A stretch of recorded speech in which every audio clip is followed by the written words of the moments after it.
The forest shimmered in hues Ethan had never seen before. Soft light filtered through the massive trees, their bark glistening like liquid silver. Every step he took was a discovery. Plants that hummed when touched, flowers that emitted faint musical notes. This planet was unlike any other he had explored. Yet, despite the beauty around him, he felt a strange weight in his chest, as if something unseen watched his every move. He adjusted the straps of his backpack, glancing at the small scanner in his hand.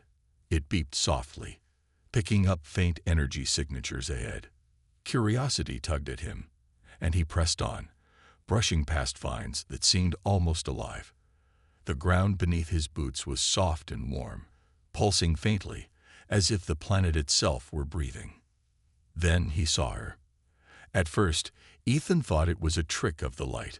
A figure stood in the distance, partially hidden by a cluster of glowing flowers.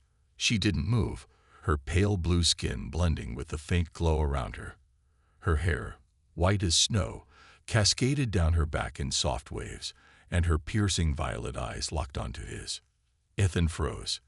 He had met many alien species during his travels, but there was something about her that made his heart race. She didn't look startled or afraid. Instead, her gaze held a mix of anger and familiarity, as if she knew him and didn't like what she saw.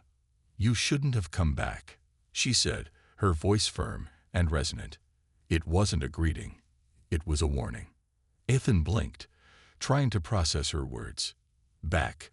I've never been here before," he said, his voice steady despite the growing unease in his chest. "Do I know you?" Her expression darkened, and she took a step forward. The flowers around her seemed to lean in, as if drawn to her presence. "Don't lie to me, human," she snapped. "You were supposed to forget. That was the deal." "Forget what?" Ethan's confusion deepened. He racked his brain, searching for any clue about what she was talking about. But nothing came to him. His memory was clear, or so he thought. The woman's anger seemed to grow, but there was something else in her eyes now, something that looked like pain. "You saved me once," she said, her voice softening slightly. "But in doing so, you broke something that cannot be fixed. My people wiped your memory to protect you, to protect us. And yet, here you are, walking into danger without even knowing it." Ethan frowned, his mind racing. Was she telling the truth? Could his memory have been tampered with? The idea seemed impossible, but then again, so did everything about this moment. "I don't remember any of that," he said finally. "But if what you're saying is true, then maybe I'm here to find answers." Her lips pressed into a thin line, and she shook her head. "There are no answers for you here. Leave before it's too late." Ethan's instincts told him to trust her warning, but something about her words, and the emotion behind them, compelled him to stay. "I can't leave," he said firmly. "Not until I understand what's going on. If my memory was erased, I deserve to know why." Her anger flared again, and she took another step closer. "You don't understand what you're risking," she said. "This isn't just about you. Your presence here could destroy everything I've worked for." For a moment, the two stood in tense silence, the strange forest around them seeming to hold its breath. Ethan knew he was in over his head, but he couldn't walk away. Not yet. "Then tell me," he said quietly. "If you want me to leave, help me understand what I've done. I promise I won't stay any longer than I need to." The woman hesitated, her violet eyes searching his face. Finally, she sighed, the weight of her anger seeming to lessen. "Fine," she said, "but you won't like the answers." Ethan followed the woman through the glowing forest, his mind racing with questions. The air between them was tense. She didn't speak, and he didn't dare push her yet. Her presence was commanding, every movement filled with purpose. As she moved, the environment seemed to respond to her. Flowers tilted toward her, and the faint hum of the trees grew louder, as though acknowledging her authority. Finally, she stopped near a small clearing. A pool of crystal-clear water reflected the silver trees around it, and the air felt heavier, almost sacred.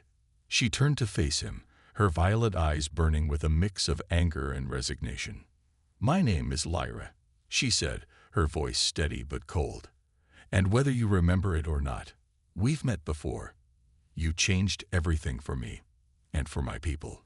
But your actions came at a cost, one you never had to face." Ethan swallowed, trying to remain calm. "If I did something to help you, why are you so angry with me?" Her eyes narrowed, and she crossed her arms. "Because you weren't supposed to come back. Humans, you have this habit of meddling, of thinking you can fix things you don't understand. You were supposed to forget me, to forget this place. But now you're here, and the balance I'd fought to protect is in danger." He took a step closer, his curiosity outweighing his caution. "I don't remember any of this," he said, his voice softer now. "But if what you're saying is true, then I need to understand. I don't want to cause harm. I just want answers." Lyra's expression softened, but only slightly. She looked away, her gaze fixed on the shimmering pool. "You saved me," she said after a moment. "Years ago, when I was lost and injured on another world. You risked everything to help me, even though you didn't know who I was or what it would mean. My people found out and erased your memory to protect you, and to ensure you would never come back." Ethan's chest tightened. "Why? What were they protecting me from?" She sighed, her shoulders slumping as if the weight of her words was too much to bear. "From them. My people are powerful, but they fear outsiders. They saw what you did for me as a threat, a sign that humans might try to interfere with our ways. If they knew you were here now." She trailed off, her voice thick with worry. Ethan's jaw tightened. "So they erased my memory, and you just let them?" Her eyes snapped back to him, the anger returning. "I had no choice. It was the only way to keep you alive. If I had fought them, you wouldn't be standing here now." He stared at her, his emotions a swirling mix of frustration and confusion. "But I'm here now. Whatever they tried to hide, it didn't work, and I'm not leaving until I understand everything." Lyra took a step closer, her violet eyes blazing. "You don't understand what you're asking for. My people will not forgive a second trespass. If they find you here, they will kill you. And this time, I won't be able to stop them." Ethan held her gaze, refusing to back down. "Then why haven't you turned me in already? If you're so angry, why not let them deal with me?" Her lips parted as if to respond, but no words came. For the first time, she looked uncertain, vulnerable. She turned away, her voice barely above a whisper. "Because I owe you my life. And no matter how much I hate what you've done by coming back, I can't let them take you." Ethan stepped closer, his voice gentle but firm. "Then help me. Tell me what I need to know. If I'm risking my life by being here, I at least deserve to understand why." Lyra's shoulders tensed, and for a moment, Ethan thought she might refuse. But then she turned back to him, her expression resolute. "Fine," she said. "But once you know the truth, there's no going back. Are you ready for that?" Lyra led Ethan deeper into the forest. The glowing trees began to thin, revealing towering cliffs in the distance. The air grew colder, and the hum of the environment faded, replaced by an eerie silence. Ethan stayed close behind her, his eyes scanning the alien terrain. The unease in his chest hadn't faded, but his curiosity burned brighter. Finally, they stopped at the entrance of a cave.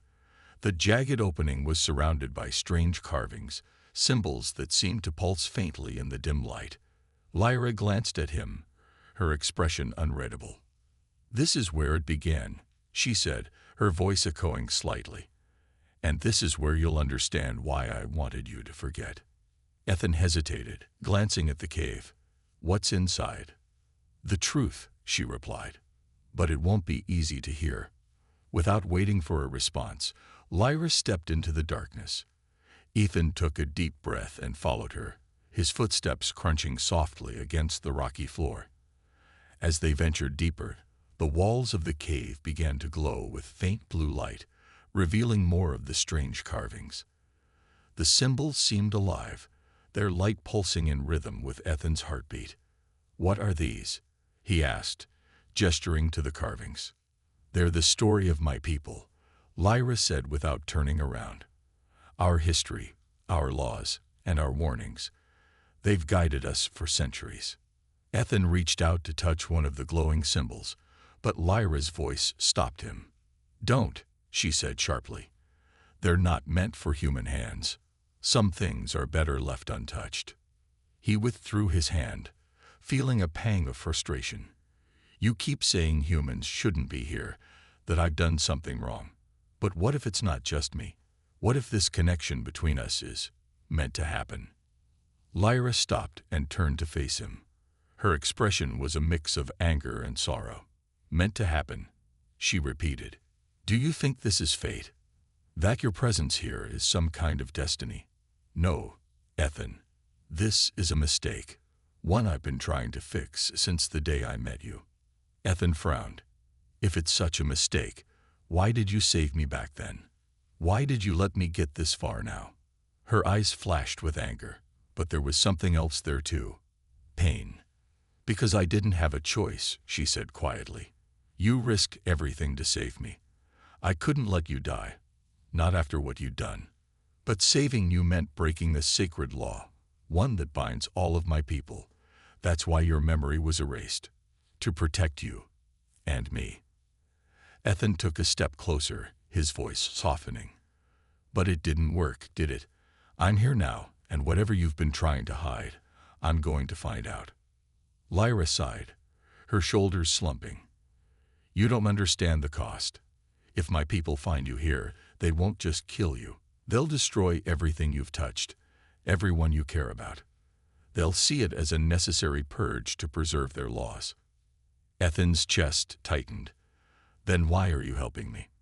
If I'm such a threat, why not let them deal with me?" For a moment, Lyra didn't answer. Her violet eyes studied him, searching for something she couldn't seem to find. "Because I owe you my life," she said finally. "And because no matter how much I wish I could hate you, I can't." The cave opened into a vast chamber, its walls covered in the same glowing symbols. In the center was a pedestal holding a small, crystal-like object that pulsed with light. Lyra gestured to it. "This is what connects us," she said. "What binds us together, even after everything. It's the heart of our bond, and the reason you were supposed to forget." Ethan stared at the crystal, his pulse quickening. "What is it?" he asked. Lyra's voice was quiet but heavy with meaning. "It's the essence of my people, and the day you saved me, it became part of you." Ethan stared at the crystal, its soft glow casting faint patterns on his face. The air in the chamber felt charged, alive, as though the object pulsing before him held more than just light. It held answers. Lyra stood a few steps away, her expression unreadable, but her tension was palpable. "This," she said, gesturing toward the crystal, "is what ties us together. It's why you've been drawn back here, even though your memory was erased." Ethan stepped closer to the pedestal, his movements cautious. "You said this is the essence of your people. What does that mean? How is it connected to me?" Lyra sighed, her gaze fixed on the glowing object. "The crystal holds a fragment of our collective energy. Every member of my people is bound to it in some way. It allows us to share thoughts, emotions, even memories. When you saved me, this fragment, it bonded with you. It chose you." Ethan frowned, his mind racing. "Chose me? I didn't ask for this." "I know," Lyra said, her voice softer now. "And neither did I. But the bond is unbreakable. It's why you couldn't forget. No matter how much we tried to erase your memory, a part of you will always be tied to this crystal, and to me." Her words hit him like a wave. Ethan looked at her, searching for some hint of deception, but her face was earnest, even pained. "So what does this bond mean?" he asked. "What's the danger you keep talking about?" "The bond is sacred among my people," she explained. "It's meant to exist only between our kind. For an outsider to have it, it's seen as a violation, a threat to our way of life. If the council finds out, They'll stop at nothing to destroy it. And you. Ethan took a step back, his mind grappling with the weight of her words. But I didn't do this on purpose. How can they blame me for something I didn't even know about? They don't care about intention, Lyra said bitterly. To them, it's black and white. The bond shouldn't exist, and they'll do whatever it takes to erase it. That's why I tried so hard to keep you away. Ethan shook his head, frustration building in his chest. So all this time, you've been trying to protect me by pushing me away. Yes, she said, her voice firm. Because keeping you away was the only way to keep you alive. But now that you're here, the Council will sense the bond's energy. They'll come for you, and for me. Ethan's eyes flicked to the crystal again. It was beautiful, almost mesmerizing, but it was also a curse he never asked for. Is there a way to break it? He asked, though the words felt heavy in his throat. Lyra hesitated, and for a moment, her gaze softened. There might be, she admitted, but it would come at a cost. What cost? She stepped closer, her voice low and urgent. If the bond is severed, you might lose everything connected to it, your memories, your emotions, even your identity. It's not just a link to me. It's a part of who you are now.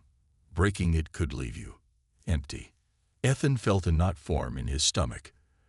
The idea of losing himself, of becoming a hollow shell, was terrifying. But the alternative, being hunted by an alien council for the rest of his life, was just as bleak. He looked at Lyra, searching her face for guidance. What would you do if you were me? Her lips parted, but no words came. Instead, her eyes glistened with something unspoken, regret, perhaps, or guilt. I can't answer that, she said finally. But whatever choice you make, it won't be easy. The chamber fell silent, the glow of the crystal casting shifting shadows on the walls. Ethan knew he couldn't turn back now. Whatever lay ahead, he had to face it. I need to know everything, he said, his voice steady. If I'm going to survive this, I need the whole truth. Lyra nodded, though her expression was grim. Then prepare yourself, human. The truth is far darker than you realize. The silence in the chamber was suffocating, broken only by the faint hum of the crystal. Ethan waited, his eyes locked on Lyra, as she seemed to wrestle with herself. Finally, she took a deep breath, her hands curling into fists at her sides. My people, she began, her voice low, are not as united as you might think. The Council rules with an iron grip, enforcing laws that are centuries old. They fear change, fear anything that threatens their control. And you, Ethan, represent everything they despise, an outsider who defied their rules. Ethan frowned. All because I saved you. Lyra's gaze softened, but her voice remained steady. It's not just that you saved me. When the crystal bonded with you, it altered its energy. It adapted to you, to your human nature. That's something the Council cannot accept. To them, it's proof that humans could corrupt our essence, our very identity. He stared at the glowing crystal, the weight of her words sinking in. So they'd rather destroy me than risk their precious balance. Yes, Lyra said bluntly. And they won't stop until they've erased every trace of your existence. Ethan's mind churned with questions, but one stood out. Why didn't they just kill me back then? Why erase my memory instead? Lyra hesitated, a shadow crossing her face. Because I begged them not to, she admitted. I told them you were innocent, that you didn't understand what you were doing. They agreed to spare you on one condition, that you would forget everything and never return. But here I am, Ethan said, his voice tight. And now they'll come for both of us. She nodded, her expression grim. The moment you stepped onto this planet, the bond's energy awakened. They'll sense it, and they'll send their enforcers to track us down. We don't have much time. Ethan's fists clenched. Then we need a plan. I'm not just going to sit here and wait for them to kill me. Lyra's lips curved into a faint, humorless smile. You're stubborn, I'll give you that. But fighting the Council isn't as simple as you think. Their enforcers are relentless, and their technology far surpasses anything humans have. Then we outsmart them, Ethan said firmly. I've survived worse odds before. Lyra raised an eyebrow. Worse odds than an entire council of telepathic beings who can control minds. He met her gaze, his determination unwavering. I don't care how powerful they are. There has to be a way. For the first time, Lyra looked uncertain. She turned back to the crystal, her fingers brushing its surface lightly. There is one possibility, she said slowly. The crystal's energy is tied to the essence of my people.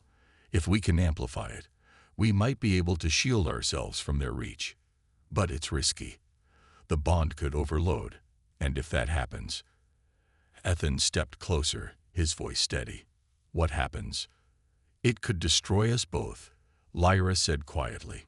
The energy could tear us apart, body and mind. Ethan felt a pang of fear, but pushed it aside. It's still better than doing nothing. If this bond is as powerful as you say, then maybe it's the key to beating them. Lyra shook her head, frustration flickering in her eyes. You don't understand what you're risking. This isn't just about survival. If the bond fails, it could destabilize the crystal entirely. My people would lose everything, their history, their unity, their identity. And what if it works? Ethan countered. What if we prove that the bond isn't a threat, but a bridge? What if we show them that humans and your people can coexist? Lyra stared at him, her expression a mix of anger, fear, and something he couldn't quite place. Finally, she sighed, the fight draining from her shoulders. You're impossible, she muttered. But you're right. We can't run forever. She turned back to the crystal, her voice resolute. If we're going to do this, we'll need to move quickly. The council's enforcers won't be far behind. Ethan nodded, a spark of determination lighting his eyes. Then let's get started. The forest felt colder now, its earlier glow dimmed, as if the planet itself sensed the growing danger. Ethan and Lyra moved quickly, weaving through dense foliage and rocky paths.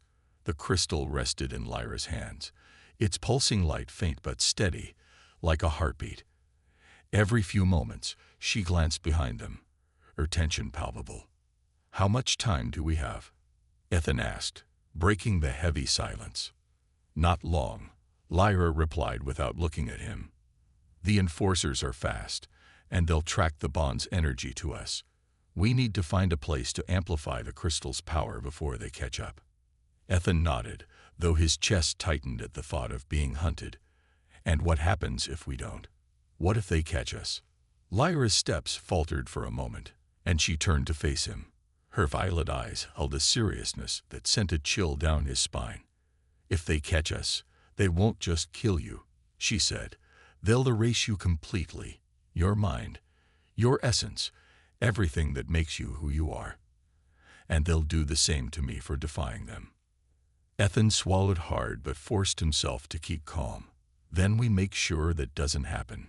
She gave him a brief, almost reluctant nod, and continued forward. As they climbed a steep incline, the trees began to thin, revealing a vast plateau bathed in moonlight. At the center stood an ancient structure, its stone walls etched with the same glowing symbols as the cave. This is it, Lyra said, her voice quiet but resolute. The amplification site. Ethan followed her into the structure, his eyes scanning the intricate carvings. The symbols seemed to shift and shimmer as if alive. The air inside was thick with energy, each breath tingling in his lungs. Lyra moved to the center of the room, where a pedestal similar to the one in the cave awaited. She placed the crystal on it carefully, and the entire chamber seemed to come alive. The symbols on the walls flared brighter, and a low hum filled the air. This will take time, she said, her hands hovering over the crystal. The energy needs to build slowly, or it'll destabilize. Ethan nodded and positioned himself near the entrance, scanning the horizon for any signs of movement. The minutes stretched on, each one heavy with tension. Finally, Lyra broke the silence. "Why are you doing this?" she asked, her voice soft but curious. You could have left, could have saved yourself. Ethan turned to look at her, his expression calm but determined. Because it's the right thing to do. You risked everything to save me once, and now it's my turn. Her eyes flickered with an emotion he couldn't quite read. Gratitude, perhaps, or something deeper. But before she could respond, a sudden noise outside made them both freeze. Ethan spun toward the entrance, his hand instinctively reaching for the small weapon he carried. Shadows moved in the trees below, sleek and fast, accompanied by the faint sound of footsteps. His heart raced. "They're here," Lyra whispered, her voice tense. The hum of the crystal grew louder, its light intensifying as the amplification process continued. Lyra clenched her fists. "I need more time," she said. "If they interrupt this, everything will be lost." Ethan nodded, his jaw tightening. "Then I'll buy you that time." Before Lyra could protest, he stepped outside, positioning himself at the edge of the plateau. The enforcers were visible now, tall, shadowy figures with glowing eyes, their movements unnaturally smooth. They carried sleek weapons that seemed to hum with energy. Ethan's pulse quickened, but he stood his ground. "You want me?" he called out, his voice echoing across the plateau. "Come and get me." The enforcers paused, their glowing eyes fixed on him.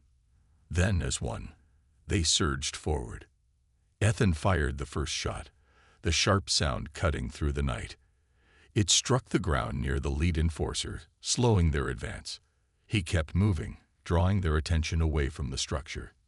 Each step was calculated, every shot designed to buy Lyra the precious seconds she needed. Inside, Lyra poured her focus into the crystal, the energy building to a crescendo. The walls of the structure glowed brighter, the air crackling with power. She could feel the bond's energy strengthening, pulsing in rhythm with her heartbeat. And Ethan's. As the enforcers closed in, Ethan braced himself, ready to make his stand. He wasn't just fighting for his survival now. He was fighting for Lyra, for the bond they shared, and for a chance to prove that they were stronger together. Ethan darted behind a jagged rock as an energy blast seared past him, scorching the ground where he'd stood moments before. The enforcers were relentless, their glowing eyes fixed on him as they advanced. Each of them moved with inhuman precision, their weapons humming ominously. But Ethan didn't falter. His instincts, honed from years of survival, kicked in, guiding his every move. "Lyra, how much longer?" he shouted, his voice carrying over the chaos. Inside the ancient structure, Lyra's hands hovered over the crystal as its light intensified, bathing the chamber in a blinding glow. Sweat beaded on her forehead, and her breathing was labored. "I'm almost there," she called back. "Just hold them off a little longer." Ethan gritted his teeth and peeked out from behind the rock. The enforcers were spreading out, trying to flank him. He fired a few warning shots, forcing them to retreat momentarily, but he knew he couldn't hold them off forever. Suddenly, one of the enforcers raised a hand, and a shimmering energy field sprang up, deflecting Ethan's next shot. His stomach sank. Their technology was far beyond anything he'd ever faced, but he refused to give up. If Lyra could complete the amplification, they might stand a chance. "You think you can stop us, human?"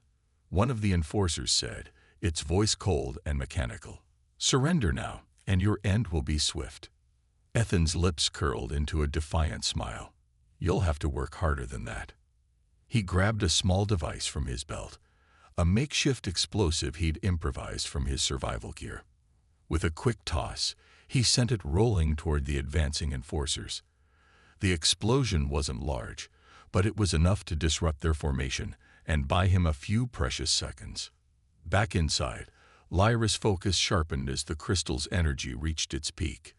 The entire chamber vibrated, the symbols on the walls glowing brighter than ever. She could feel the bond between her and Ethan strengthening, their shared energy surging through the crystal. It was almost ready. But the effort was taking its toll. Her hands trembled, and her vision blurred. The amplification process wasn't just draining the crystal, it was draining her as well. She gritted her teeth and pushed through the pain. Ethan was out there, risking everything to protect her. She couldn't let him down. Outside, the enforcers regrouped, their glowing eyes narrowing as they advanced again. Ethan's ammunition was running low, and he knew he couldn't keep this up much longer. He glanced over his shoulder at the glowing structure, his heart pounding. "Come on, Lyra," he muttered. "I can't hold them forever." The lead enforcer raised its weapon, aiming directly at Ethan. Time seemed to slow as the energy began to charge. Ethan dove to the side, narrowly avoiding the blast, but the force of the explosion sent him tumbling. Pain shot through his side as he hit the ground, but he forced himself back up, his determination unshaken. "Ethan." Lyra's voice rang out, filled with urgency. "It's ready." The air around the structure changed, growing thick with energy. The crystal's light erupted, sending waves of power rippling through the plateau. The enforcers hesitated, their movements faltering as the energy field enveloped them. Ethan staggered toward the structure, shielding his eyes from the blinding light. "What now?" he called out. Lyra appeared at the entrance, her face pale but resolute. "Get inside. The crystal will protect us, but only if we're together." Ethan didn't need to be told twice. He sprinted toward the structure as the enforcers regained their focus, firing wildly in his direction. A bolt of energy grazed his shoulder, but he pushed through the pain, diving into the safety of the chamber just as Lyra activated the crystal's final defense. A powerful shockwave burst from the structure, sending the enforcers flying. The symbols on the walls pulsed one last time before dimming, and the hum of energy faded into silence. Ethan lay on the ground, gasping for breath, as Lyra knelt beside him. "You did it," he said, his voice hoarse but filled with relief. "We did it," Lyra corrected, her violet eyes meeting his. For the first time, there was no anger in her gaze, only gratitude and something softer, something she hadn't allowed herself to feel until now. But their victory was short-lived. Lyra glanced at the crystal, its glow faint and flickering. "It's not over yet," she said quietly. "The council will know what we've done, and they won't stop until they've finished what their enforcers couldn't." Ethan and Lyra stood in the aftermath of the battle, the plateau now eerily quiet. The enforcers were gone, their bodies scattered in the wake of the crystal's defense, but the threat wasn't over. The silence in the air was thick, heavy with the knowledge that the council would soon know of their defiance. The crystal's glow was dimming, its power waning after the violent release of energy. Lyra stood next to the pedestal, her face pale, her breathing ragged from the strain of the amplification process. Ethan moved closer, his hand resting lightly on her shoulder. "We did what we had to," he said quietly, "but we can't stay here. They'll send more." She nodded, her gaze fixed on the now dimmed crystal. "We can't stay here," she agreed. "But where can we go? The council's reach is vast. They'll have us hunted across the galaxy if they wish." Ethan gritted his teeth. "Then we fight back. We don't let them destroy everything we've worked for." Lyra glanced at him, her eyes searching his face. "You don't understand what you're asking. You've seen how powerful they are. Their enforcers alone nearly killed us. The council is far more dangerous." He shook his head. "I don't care how dangerous they are. They don't scare me. If we stand together, we can beat them." She looked away, her expression conflicted. For the first time, she didn't seem so sure. "You have no idea what you're up against. The council is a network of power, ruthless, cold. They don't forgive, and they don't forget." Ethan stepped closer, his voice firm. "And that's exactly why we can't back down. If we do, they'll destroy everything we've built. We can't let them. Not now." Lyra looked at him again, this time with a mixture of admiration and uncertainty. "You don't know what you're asking, Ethan, but I think you're right. If we don't fight, we'll lose everything. I can't let that happen." Ethan's eyes softened. "You don't have to do this alone. We'll do it together." She hesitated, then nodded slowly. "Together. But we need a plan. The council is too powerful to take on headfirst. We need to strike where it hurts. Ethan thought for a moment. What if we could get to their leaders? The council, the ones who make the decisions. If we can expose them, show the galaxy that they're not as untouchable as they think, maybe we can turn the tide. Lyra's eyes brightened with a spark of hope. If we expose them, it could undermine everything they've built. But getting to the council leaders isn't easy. They're heavily guarded, surrounded by layers of defense. I didn't think it would be easy. Ethan replied with a grin. But I've dealt with tough odds before. Lyra managed a faint smile. You really are stubborn, aren't you? Stubbornness has its advantages, he said, returning her smile. We can figure this out. We'll gather allies. There must be others who want to see the council's rule end. Maybe, she said, her expression thoughtful. But we can't just walk into the council's capital and start asking questions. We need information. We need to know where their weaknesses are. Ethan's eyes narrowed. And I know just where to start. Lyra raised an eyebrow. You have a plan. I have a contact, he said, his voice low. An old friend from my time as an explorer. He's not exactly on the council's good side, but he knows a lot about their inner workings. If we can find him, he might be able to give us the intel we need. Lyra studied him for a long moment, then nodded. All right, we'll find him. But we'll need to move quickly. The council won't wait long before they send another strike team. Ethan didn't hesitate. Then we move now. The two of them set off once again, leaving the plateau behind. The threat of the council hung over them like a storm, but they weren't running anymore. They were going to fight back, together. Ethan and Lyra moved swiftly through the dense woods, the weight of their mission pressing heavily on their shoulders. The journey ahead was uncertain, and the council's enforcers could be on their trail at any moment. But the urgency to act, to fight back, pushed them forward. As they approached a small clearing, Ethan's mind raced. He had known this was coming, the need for a plan, the search for allies. But he couldn't shake the feeling that time was slipping away.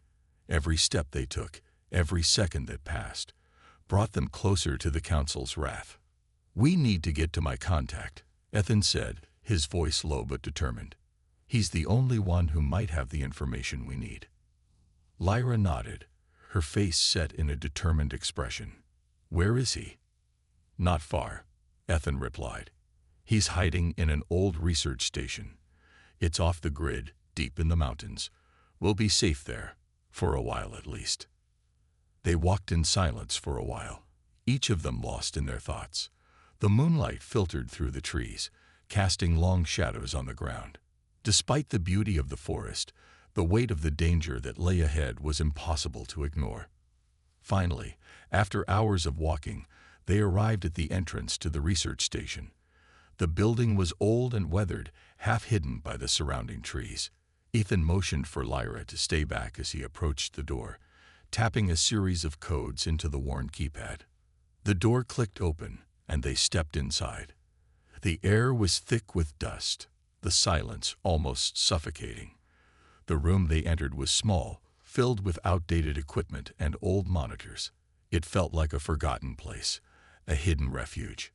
Ethan moved toward a console in the corner, typing quickly to bring up a map of the area. This is it, he said, his finger pointing to a remote location on the screen. My contact is at this spot. He'll help us. Lyra stepped closer, her eyes scanning the map. How do we know we can trust him? Ethan paused for a moment, his gaze distant. I trust him. He's been working against the council for years. He knows how they operate, and he's got connections we need. Just as he finished speaking, a soft sound echoed through the room. Ethan's hand went to the blaster at his side, his muscles tensing. He motioned for Lyra to stay quiet, his eyes darting around the room. A figure stepped out from the shadows, a tall man with dark hair and a rugged appearance. His face was weathered, his eyes sharp with suspicion, but also recognition. You made it, the man said, his voice low and steady. I didn't think you would. Ethan relaxed slightly, lowering his weapon. I had to come. You're the only one who can help us. The man nodded, his gaze shifting to Lyra. And her. You've brought her into this mess. Ethan's eyes hardened. She's not the enemy. We're fighting the same battle. The man studied Lyra for a moment, his expression unreadable. Finally, he nodded. Fine, but you're both here now. And you've got one chance to prove you're not wasting my time. Ethan didn't hesitate. He stepped forward, pulling up a data pad and showing the man a list of council leaders and their locations. We need to know their weaknesses. We need to know where we can strike. The man's eyes flicked to the screen, his face betraying a flicker of interest. You're serious about this, aren't you? Ethan nodded. We don't have a choice. We're going to expose the council, tear them down. They've had too much power for too long. The man sighed, his hand rubbing the back of his neck. You're not wrong, but you're not the only ones who've been fighting them. The council's influence stretches everywhere. You'll need more than information to take them down. Ethan's expression hardened. We're not backing down. We'll get the help we need, one way or another. The man looked at him for a long moment before nodding. All right, I'll help you, but it won't be easy. If you're ready for this, you'd better be prepared for the fight of your life. Ethan turned to Lyra, his voice steady. We don't have any other choice. We fight. We expose them. We win.